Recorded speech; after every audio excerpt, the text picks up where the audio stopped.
Commander Jake Morrison sat in front of his computer screen at the Earth Defense Network building. The coffee in his cup had gone cold hours ago, but he did not notice.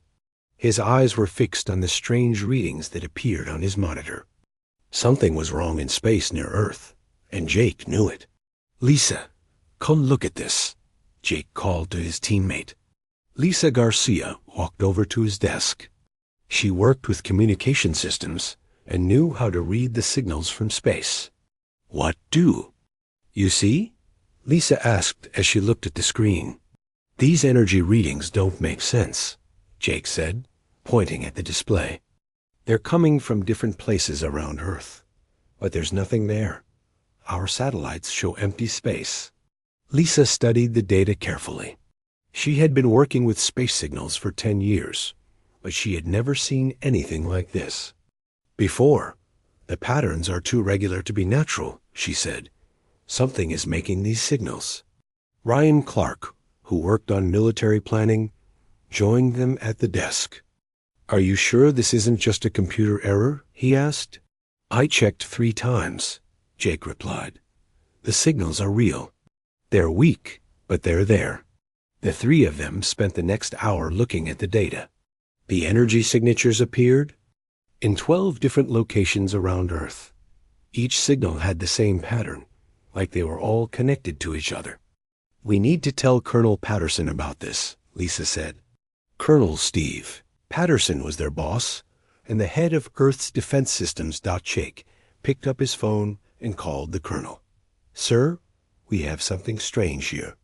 Can you come to the lab?" 20 minutes later, Colonel Patterson arrived with Dr. Amanda Brooks. Amanda was a scientist who studied unknown technology. She was one of the smartest people Jake had ever met. "Show me what you found," Colonel Patterson said. Jake explained the energy readings while Amanda looked at the computer data. Her face became serious as she studied the information. "This looks like scanning technology," Amanda said. "Something is watching us from space." "Watching us?" Colonel Patterson asked. "What do you mean?" "These signals are too organized to be random," Amanda explained. "They're positioned to cover all of Earth. Whatever is making them can see everything that happens on our planet." Lisa felt a chill run down her back. "You mean someone is spying on us?" "That's exactly what I mean," Amanda said. "And the technology is far beyond anything we have." Colonel Patterson was quiet for a moment. Then he said, "We need to catch one of these things. Can we do that?" Jake looked at the screen again. "There's one signal that's stronger than the others. It's located near the moon. We might be able to send a ship there."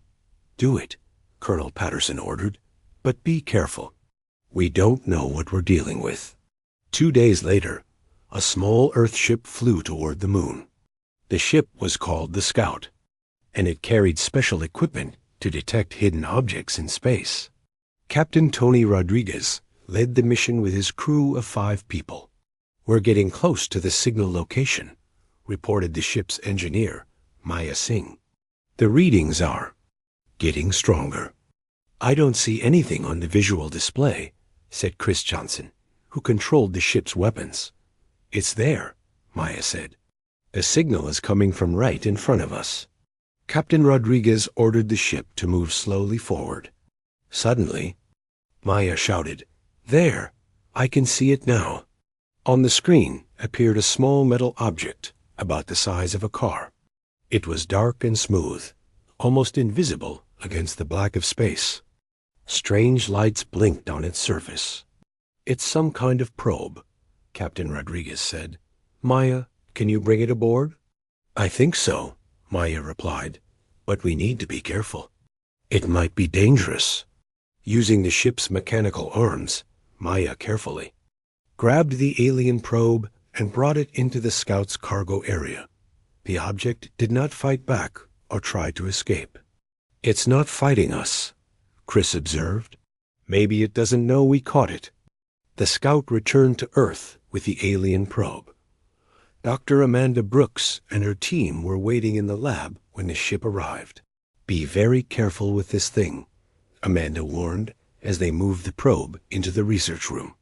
We don't know what it can do. Amanda spent the next 3 days studying the probe. She used every tool and machine in the lab to understand how it worked. What she found made her very worried. This technology is at least 50 years ahead of ours, she told Colonel Patterson. Maybe more. The probe has been scanning Earth for months, maybe longer.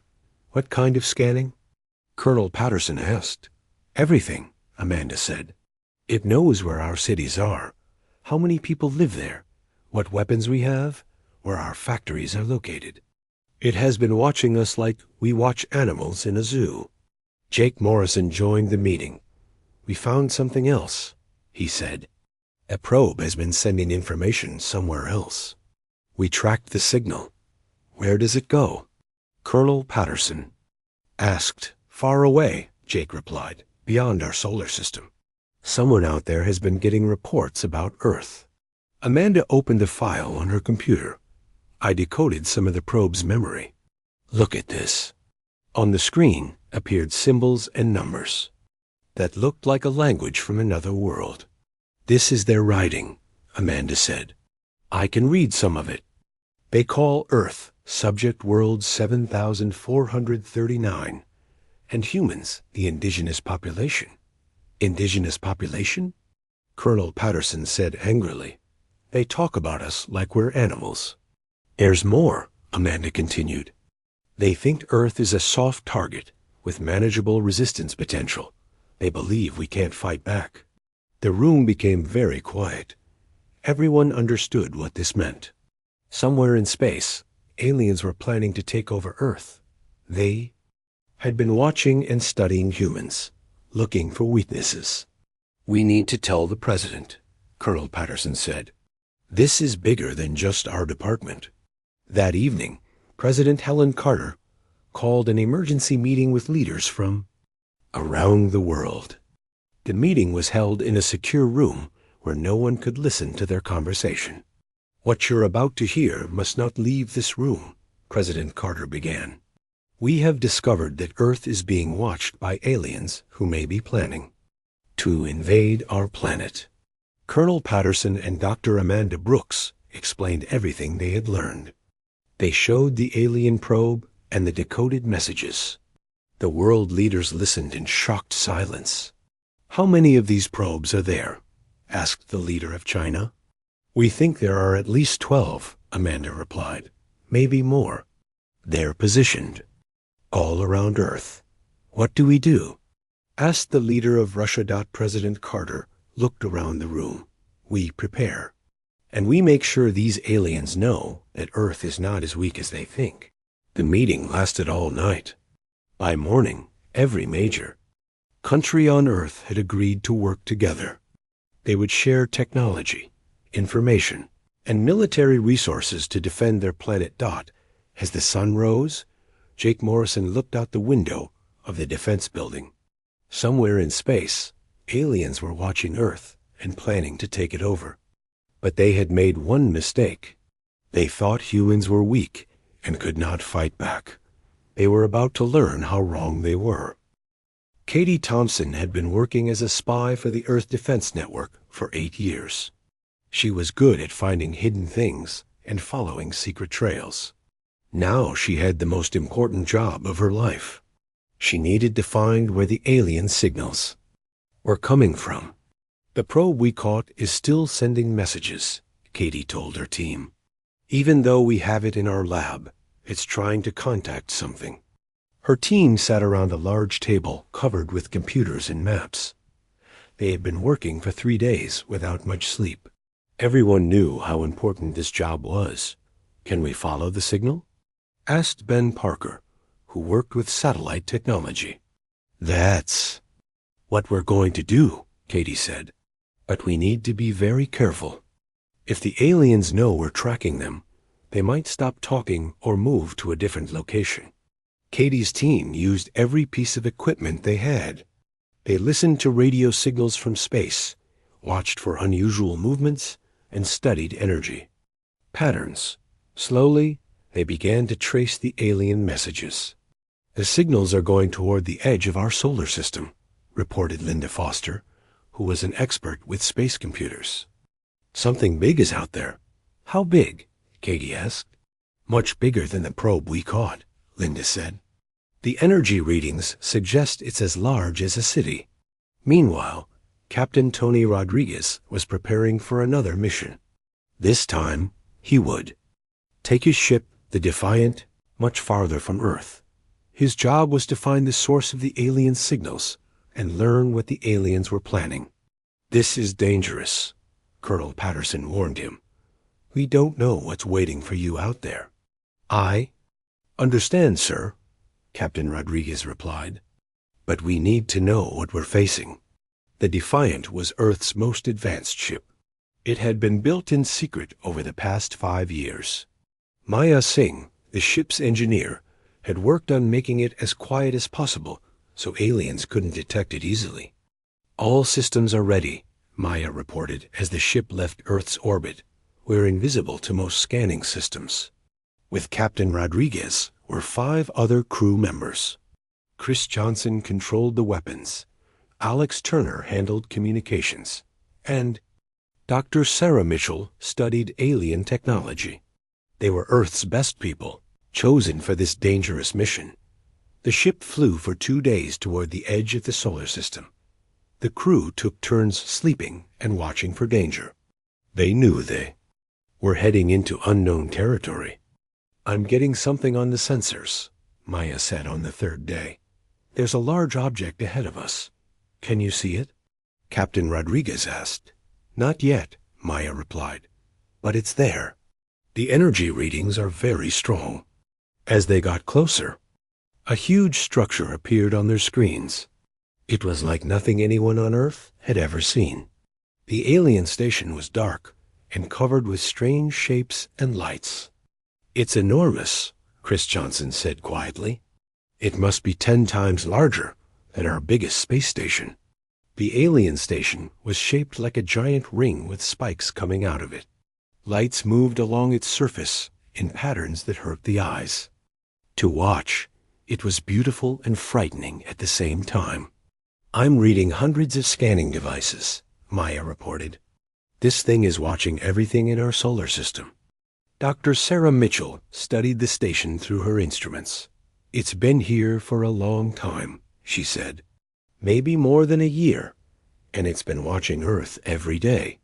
Captain Rodriguez ordered the ship to move closer, but very slowly. They needed to learn more about the alien station without being caught. I'm picking up communications, Alex Turner said. The aliens are talking to each other. Can you understand what they're saying? Captain Rodriguez asked. Some of it, Alex replied. They're using the same language as the probe we caught. Dr. Amanda Brooks gave me a translation program.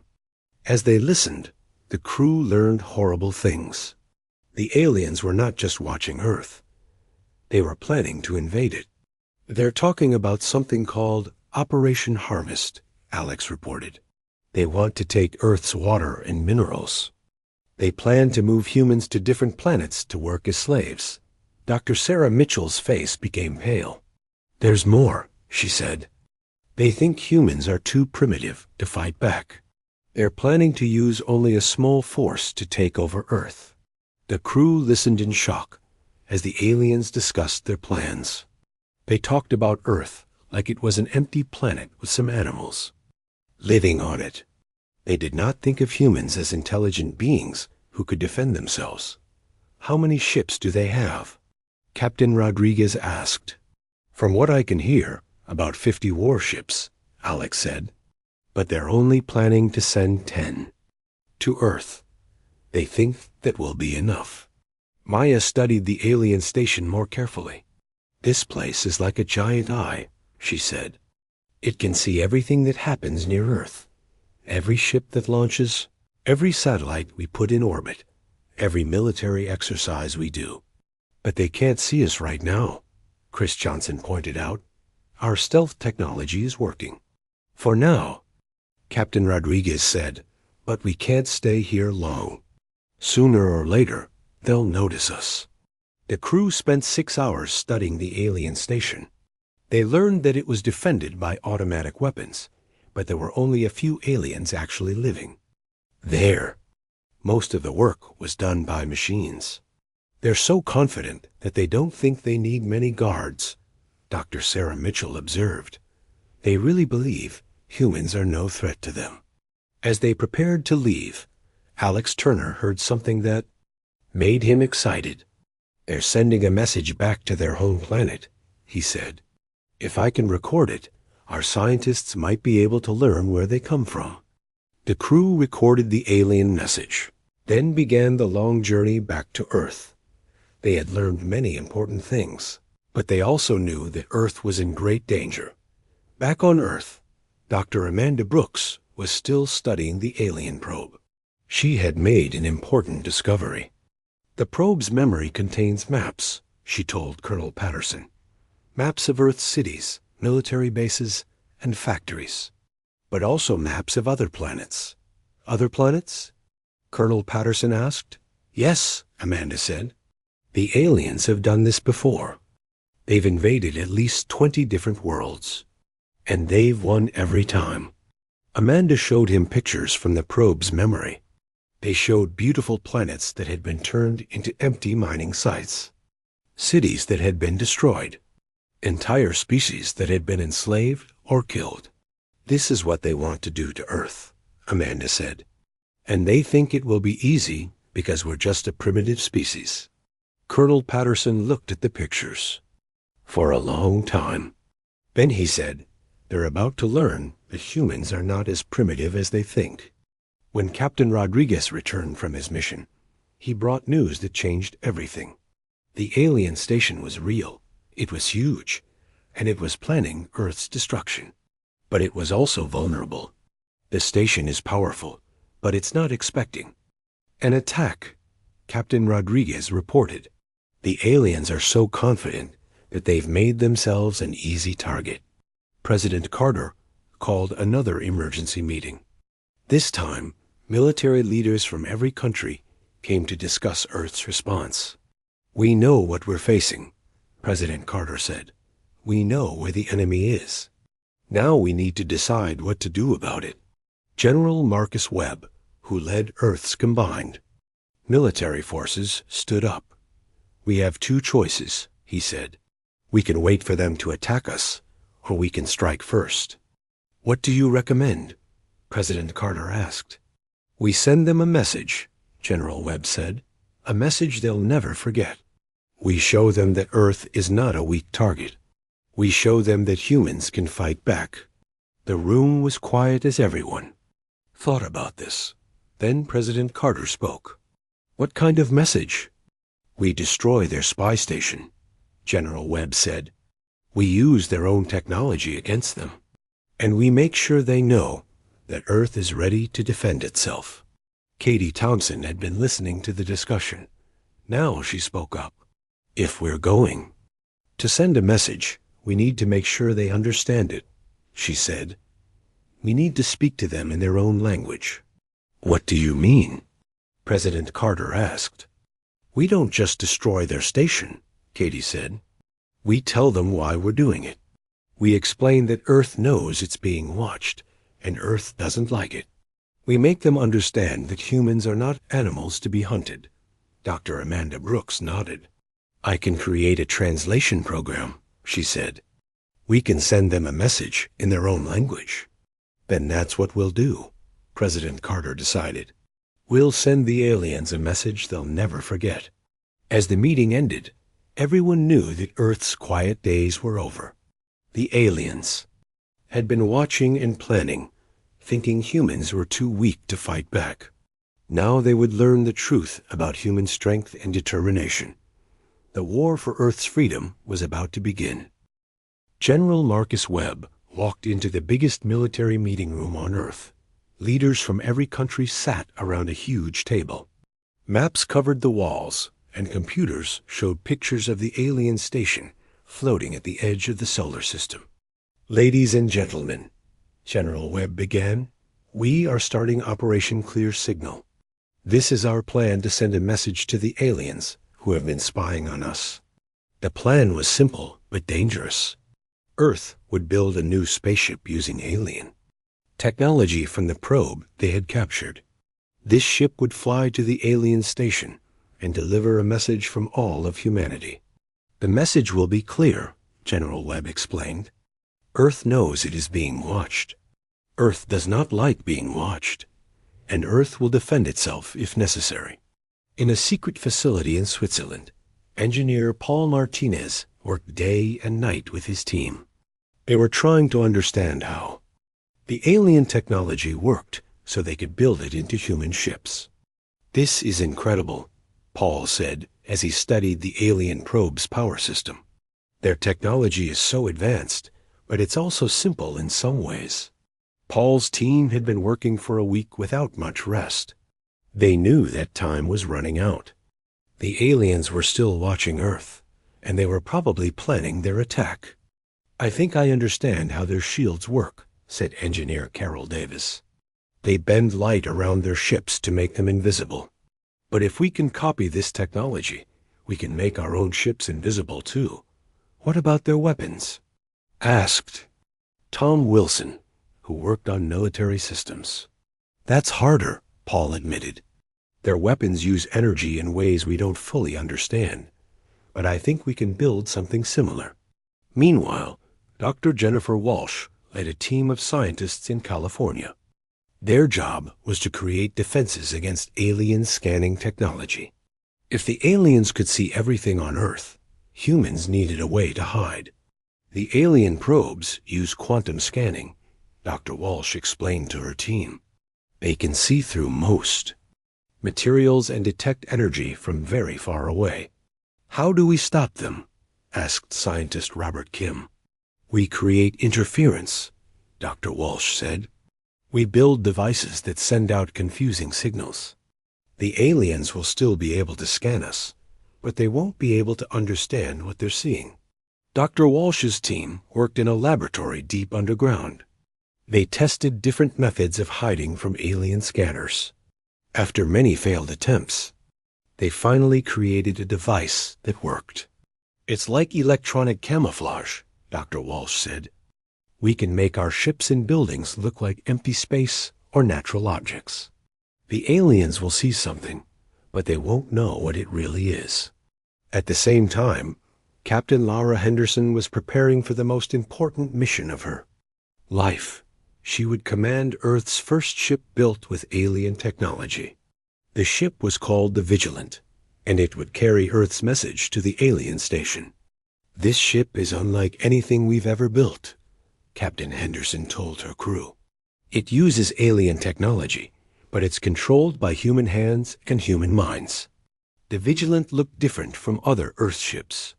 It was sleek and dark, with smooth surfaces that reflected light in strange ways. The alien technology made it much faster and more powerful than any ship humans had built before. "The shields are working perfectly," reported engineer Danny Clark. "We're invisible to most scanning systems." "Good," Captain Henderson said. "We'll need every advantage we can get." The crew of the Vigilant included some of Earth's best people. Samuel Foster was a diplomat who would help deliver the message to the aliens. Dr. Corin Mitchell was a scientist who studied alien psychology. She would help the crew understand how the aliens might react to Earth's message. "We need to be careful about how we approach them," Dr. Mitchell warned. "These aliens think of humans as animals. They might not believe we're intelligent enough to build this ship." "Then we'll show them," Captain Henderson said. "We'll prove that humans are not animals to be hunted." While the Vigilant was being prepared, teams of workers around the world built new defense systems. They used the alien technology to create better radar systems, stronger shields, and more powerful weapons. "Every major city on Earth will have protection," reported Defense Minister Janet Brooks. "If the aliens attack, we'll be ready." The work was hard and dangerous. Some people were hurt while trying to understand the alien technology, but everyone knew how important their job was. The future of humanity depended on their success. In New York, scientist Amy Chun worked on communication systems. "We need to make sure our message reaches the alien homeworld," she said.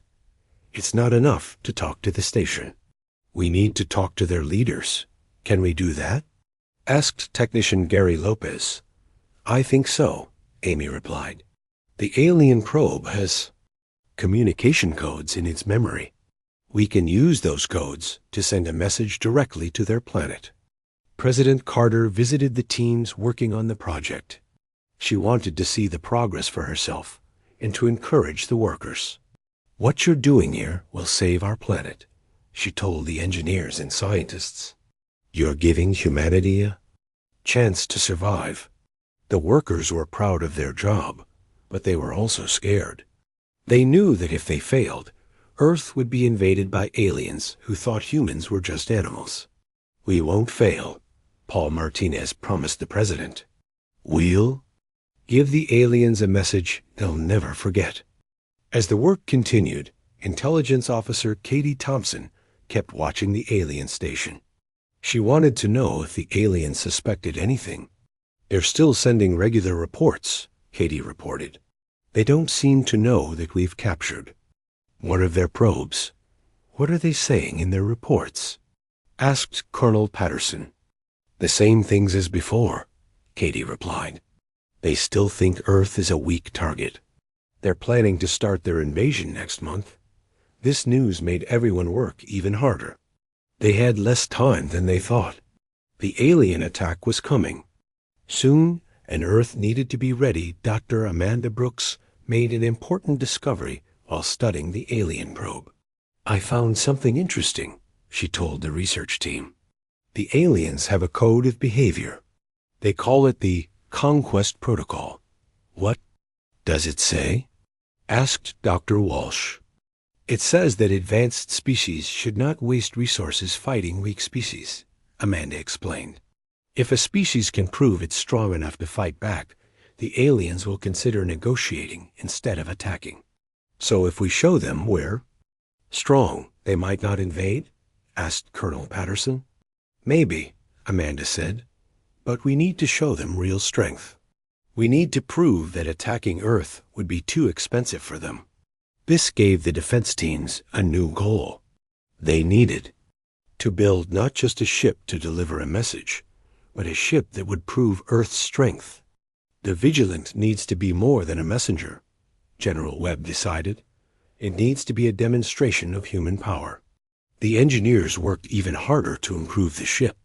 They added more weapons, stronger shields, and better scanning systems. The Vigilant would show the aliens that humans could build ships as advanced as theirs. "It's ready," Paul Martinez announced after 2 weeks of intense work. "The Vigilant is the most advanced ship in human history." Captain Henderson and her crew prepared for their mission. They knew they were flying into danger, but they also knew they were carrying the hopes of everyone on Earth. "Remember," Dr. Mitchell told the crew, "we're not just delivering a message. We're proving that humanity deserves respect. We're showing them that Earth is not a planet of animals," Samuel Foster added. "We're showing them that humans can think, build, and fight." As the Vigilant prepared to launch, people all over Earth watched on television. Everyone knew that this mission would determine the future of their planet. "This is it," President Carter said in a speech to the world. "Today, humanity speaks with one voice. Today, we tell the universe that Earth will not be conquered." The Vigilant lifted off from Earth and began its journey toward the alien station. On board, Captain Henderson looked at the stars and thought about the message they were carrying. The message was simple but powerful. Earth had discovered the alien spies. Earth had built ships using alien technology. And Earth was ready to defend itself against any attack. "Let's go show them what humans can do," Captain Henderson said to her crew. The ship accelerated toward the edge of the solar system, carrying humanity's first message to the stars. The aliens were about to learn that Earth was not the weak planet they thought it was. The Gidelant moved through space like a shadow. Captain Lavra Henderson watched the alien station grow larger on her screen as they approached. The massive structure looked even more frightening up close than it had in the pictures. "We're 2 hours away from the target," reported engineer Danny Clark. "All systems are working perfectly. The aliens still haven't detected us," added Communications Officer Alex Turner. "Our stealth technology is working." Captain Henderson looked at her crew. Samuel Foster, the diplomat, was checking his translation equipment.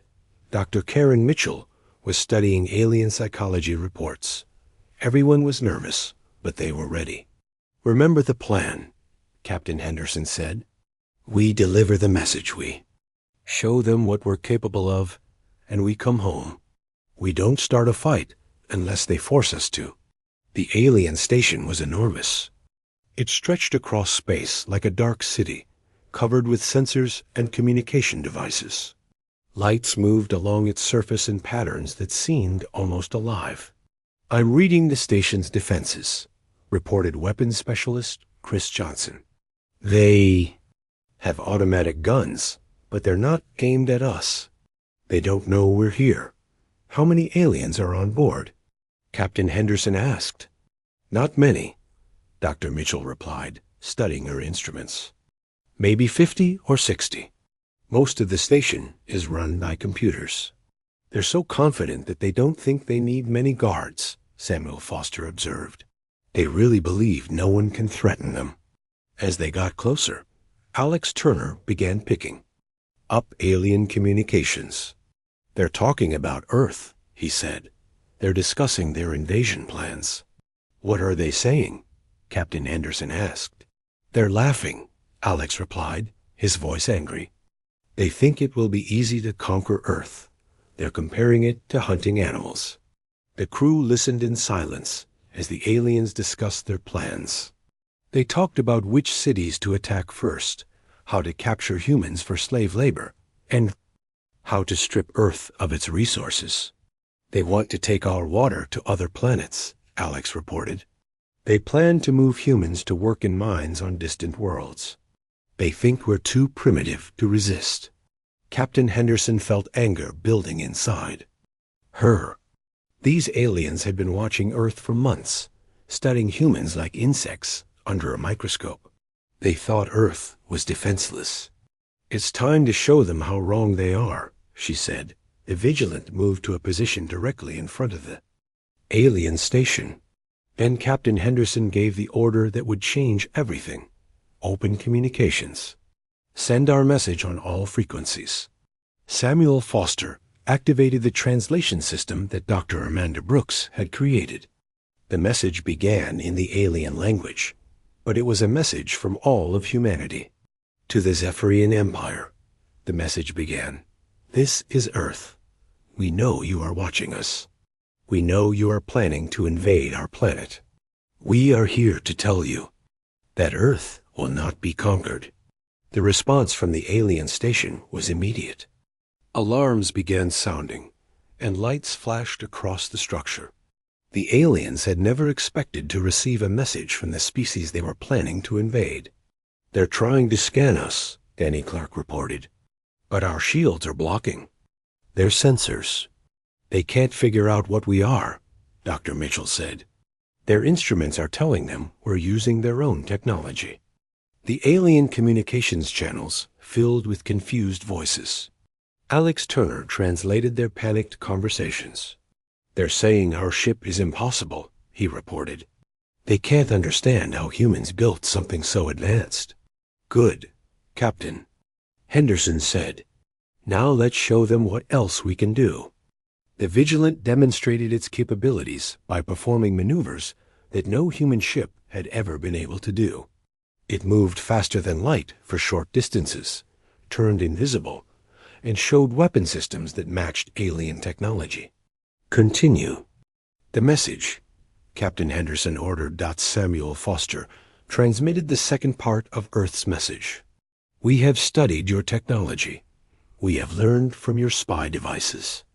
Earth is not the weak planet you think it is. We demand that you stop watching us and leave our solar system." The alien station's response was not what the crew expected. Instead of anger or threats, there was silence. The aliens had stopped talking to each other. "What are they doing?" Captain Henderson asked. "They're scared," Dr. Mitchell said, studying the alien communications. They never expected this. They thought they were dealing with a primitive species. After several minutes, the aliens sent a response. Alex Turner translated it for the crew. "They're asking how we built this ship," he said.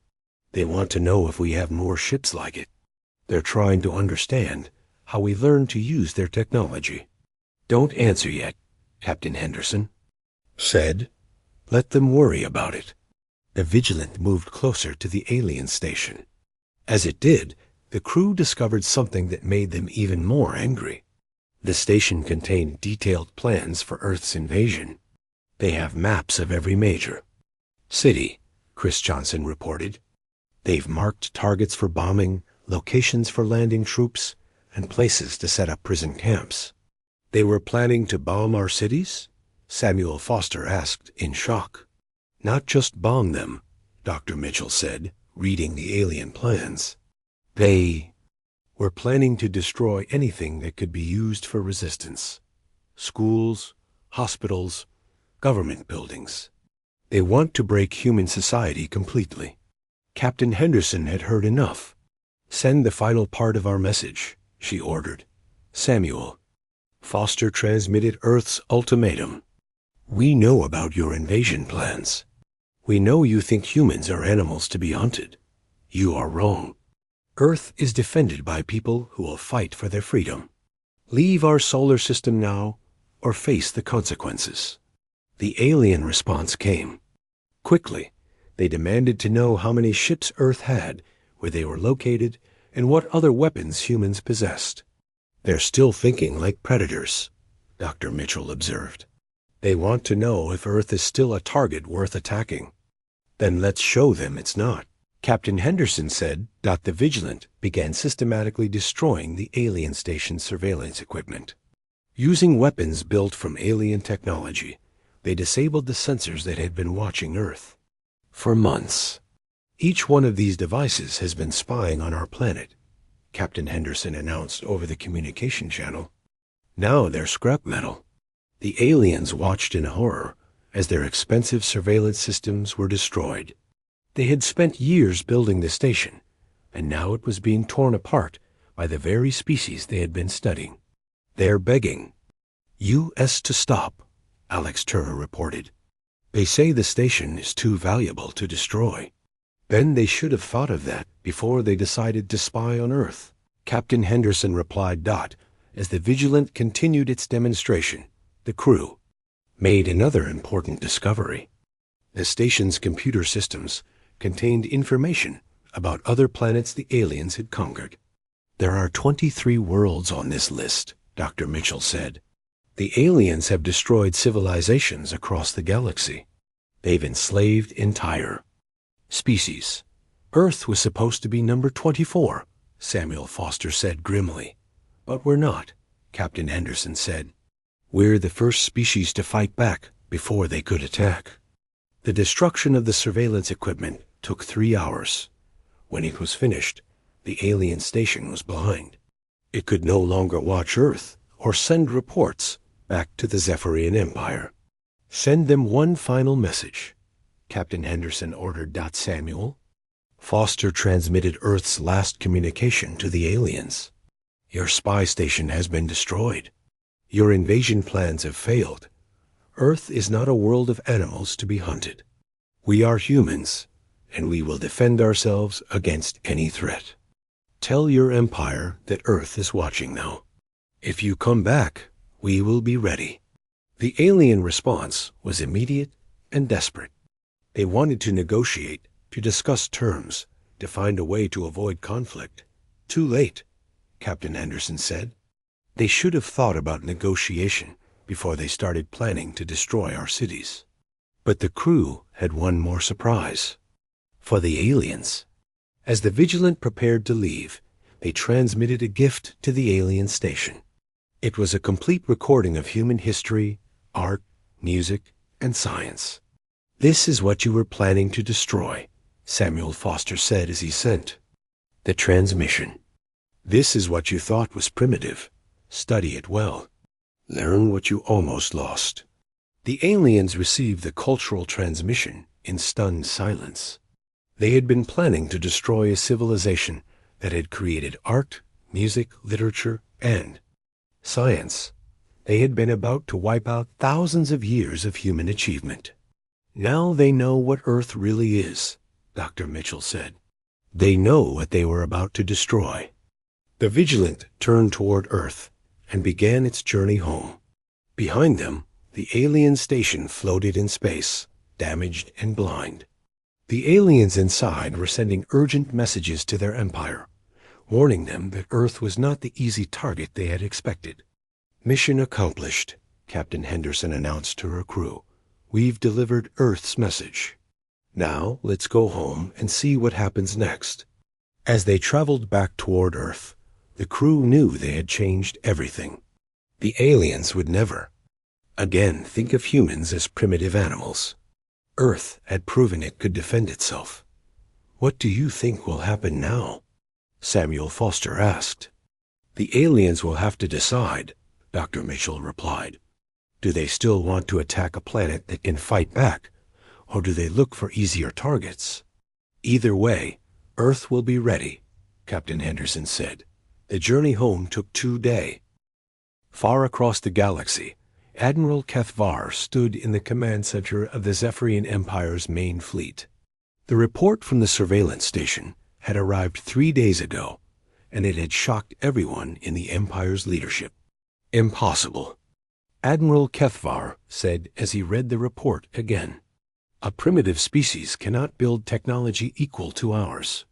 "The evidence is clear, Admiral," reported Commander Zenlock. "The humans destroyed our station using our own technology. They sent U.S. messages in our own language. They are not as primitive as we thought." Admiral Kethvar had conquered 15 planets for the Empire. He had never failed to defeat a species that the Empire had marked for conquest. But he had also never faced a species that could fight back with equal technology. "How did they learn?" "To use our systems?" he asked. "They captured one of our surveillance probes," Commander Zenlock replied. "They studied it and learned how to copy our technology. We underestimated their intelligence." The Admiral looked at the pictures that the surveillance station had sent before it was destroyed. The human ship looked almost identical to Zephyrian vessels. Its weapons were based on Empire designs. Its shields used Empire technology. "They turned our own tools against us," Admiral Kethvar said. "They used our spy devices to become stronger." The Empire's High Council was meeting to decide what to do about Earth. Some members wanted to attack immediately with a large fleet. Others wanted to study humans more carefully before making any decisions. "We have conquered 23 worlds," said Counselor Dexnim. "We have never been defeated. We should not let these humans think they can challenge the Empire." "But the cost," argued Counselor Fen Rowell. "If the humans can match our technology, conquering their world will be expensive. We might lose many ships and soldiers." Admiral Kethvar listened to the debate. He had studied the human cultural transmission that Earth had sent. The art, music, and history had surprised him. These humans were not simple animals. They were an advanced civilization with thousands of years of development. "What do our intelligence reports say about human military capabilities?" Admiral Kethvar asked. "Unknown," Commander Zenlock replied. "We only saw one ship, but it was very advanced. We don't know how many more they have or what other weapons they possess." This was the problem. The Empire had always conquered worlds by studying them first. They learned about a species' weaknesses, then attacked with just enough force to win quickly and cheaply. But now they knew almost nothing about Earth's true capabilities. "The humans sent us a message," Counselor Fenral reminded the group. They said Earth is watching now. What if they have spies in our territory? This thought worried everyone. If humans could build ships using Empire technology, they might also be able to build spy devices. The Empire's other worlds might be under surveillance right now. Meanwhile, on Earth, Director Steve Patterson was establishing the Deep Space Monitoring Network. The system used modified alien technology to watch for any ships approaching the solar system. We have sensors positioned throughout the galaxy, Patterson reported to President Carter. If the aliens send a fleet toward Earth, we'll know about it weeks before they arrive. Jake Morrison, Lisa Garcia, and Ryan Clark were working at the main monitoring station. They had been promoted after their discovery of the alien spy network. Now they were Earth's first line of defense against future threats. Any movement from the Empire? President Carter asked. Nothing yet, Jake replied. Their main fleet is still in their home system. But we're detecting a lot of communication. Traffic. They're definitely discussing what to do about us. What are they saying? President Carter asked. Lisa Garcia, who had learned to understand alien languages, translated some of the messages. They're arguing, she said. Some want to attack us, others want to negotiate, and some want to just leave us alone. Good. President Carter said, let them argue. Every day they delay gives us more time to prepare. Earth's defense systems had grown dramatically since the Vigilance mission. Using alien technology, human engineers had built a fleet of 50 new ships. Each one was as advanced as the Vigilant and ready for combat. We're not the same planet they decided to spy on, General Marcus Webb told his staff. If they attack now, they'll face a real fight. Captain Laver Henderson was training new crews for the defense fleet. The pilots and engineers were learning to use alien technology, but they were also developing new tactics that the Empire had never seen. Human creativity combined with alien technology, Captain Henderson told her trainees. That's our advantage. We think differently than they do. Dr. Amanda Brooks had made another important discovery while studying captured alien equipment. Their technology is powerful, but it's also predictable, she explained. They use the same designs for everything. But humans adapt and change. We can modify their technology in ways they never expected. This became Earth's strategy. Instead of just copying alien technology, human engineers improved it. They made ships faster, weapons more powerful, and shields stronger. Earth's fleet was becoming more advanced than the Empire's own ships. 3 weeks after the Vigilance mission, the Empire made its decision. Admiral Kethvar received orders from the High Council. We will not attack Earth, the orders read. The cost of conquest would be too high. Earth is to be classified as a protected world. No Empire ships may enter their solar system without permission. Admiral Kethvar was disappointed, but he understood the decision. The Empire had built its power by conquering weak worlds quickly and cheaply. Earth was no longer weak, and conquering it would be expensive and dangerous. Send a message to Earth, Admiral Kethvar ordered. Tell them the Empire acknowledges their sovereignty. We will not interfere with their world. When Earth received the message, celebrations began in every major city. Humanity had faced its first alien threat, and won without firing a shot in. Battle. President Carter addressed the world from the United Nations building. Today, Earth takes its place among the stars, she said. We have shown the universe that humanity will not be conquered. We have earned respect through strength and unity. The message from the Empire was broadcast on every television and radio. Station on Earth. People gathered in streets and parks to celebrate. Children who had been afraid of alien invasion could now sleep peacefully. But Earth's leaders knew this was just the beginning. The galaxy was full of other species, and not all of them would be as reasonable as the Zephyrian Empire. We need to keep building our defenses, General Webb told the world's military leaders. The Empire has agreed to leave us alone, but there might be other threats out there. Katie Thompson was promoted to head of Galactic Intelligence. Her job was to monitor other alien civilizations and watch for new threats to Earth. The Empire spied on us first, Katie said. Now it's our turn to watch them. We need to know what other species are out there and whether they're friendly or hostile. Earth began sending its own spy probes to other star systems. Using improved alien technology, these devices could gather information without being detected. Earth was no longer just a watched world. It was a watching world. Dr. Amanda Brooks led a new research program to develop even more advanced technology. We learned from the Empire's mistakes, she said. They became overconfident because they always won easily. We won't make that mistake. We'll keep improving, keep growing stronger. The alien invasion that everyone had feared never came. Instead, Earth received its first diplomatic contact from another species.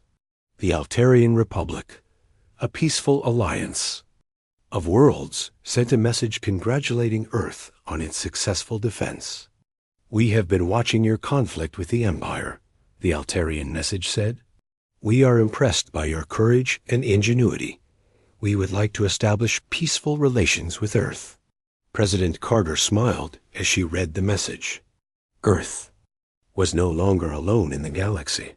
Humanity had earned the respect of other civilizations through strength and determination.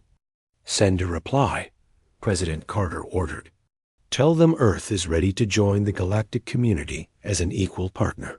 As the celebrations continued around the world, Jake Morrison stood on the observation deck of the Deep Space Monitoring Station. He looked out at the stars and thought about how much had changed. 6 months ago, Earth had been a primitive world being secretly studied by alien spies. The Empire had planned to conquer humanity and turn humans into slaves. They had thought Earth was defenseless. They had been wrong. Earth had discovered the spy network, learned alien technology, and built a defense fleet that could protect the planet from any threat. Humanity had proven that they were not animals, to be hunted, but intelligent beings worthy of respect. Earth is safe, Jake said to himself as he watched the stars. And we're ready for whatever comes next. The Empire had spied on Earth, expecting to find weakness. Instead, they had awakened a sleeping giant. Humanity had taken its place among the stars, not as conquered slaves, but as free people ready to defend their world and explore the galaxy. Age of human isolation was over. The age of human exploration had begun, and it all started because someone was brave enough to ask why there were strange energy readings in space around. Earth was no longer just a planet. It was humanity's home base for reaching the stars.